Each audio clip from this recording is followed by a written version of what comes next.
बघा, मी अपक्ष उमेदवार आहे.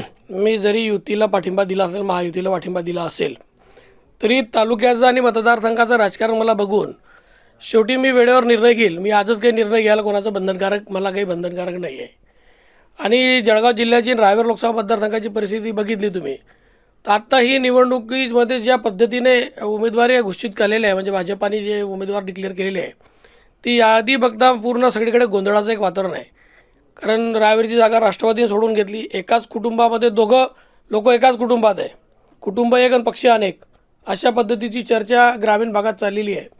आणि उद्या ही निवडणूक बाय होते की काय अशी चर्चा आता आहे सध्या. तुम्ही बघितलं असेल की नरेंद्र मोदी साहेबांच्या या म्हणजे विकासाच्या झंझावातामध्ये चांगले चांगले लोक त्यांच्या बरोबर जायला तयार होत्या. तसं आता असं वाटायला लागलं आहे की राष्ट्रवादी डमी उमेदवार देते काय. राष्ट्रवादी शरद पवार साहेबांची याला मान्यता आहे की खडसे साहेबांची मग कलागुण आहे की व्यवस्थित उमेदवारी मिळवून घेतली आणि आता एक डमी उमेदवार देऊन महायुतीचा एक उमेदवार निवडून आणायचा, असं असेल तर खऱ्या अर्थाने अभिनंदनच करावं लागेल. पण मी माझा निर्णय जरा थोडं थांबून घेणार आहे. काय परिस्थिती झाली ते बघून, अजून काही आजच सगळं काही संपलेलं नाही, एवढं वेळेवर निर्णय घेऊ. यांच्या प्रचारासाठी आपण मदत करणार का?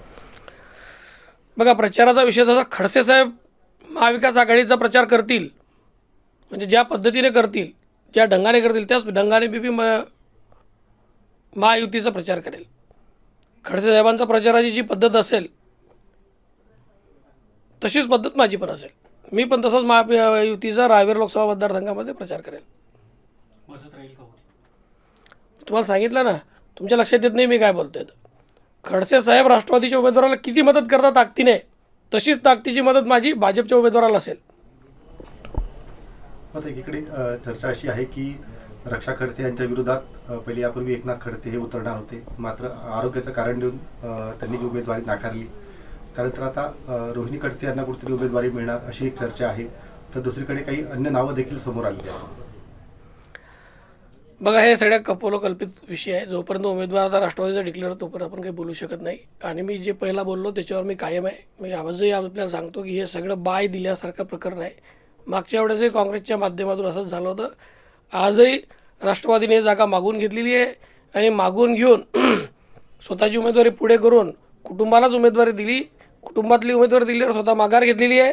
आता येणाऱ्या काळामध्ये जिल्ह्यामध्ये चित्र अतिशय स्पष्ट होणार आहे की राजकारण किती टोकावर जाऊ शकतं. स्वतःच्या वैयक्तिक फायद्यासाठी पक्षाचा कसा बळी देऊ शकतो, तो महाराष्ट्र राज्यातलं हे चांगलं उदाहरण असेल, देशातलं चांगलं उदाहरण असेल. पण आम्हाला त्याचा काही फरक नाही पडत. महायुतीला त्याच्यामध्ये जागा काउंट होते ना, भरपूर विषय झाला.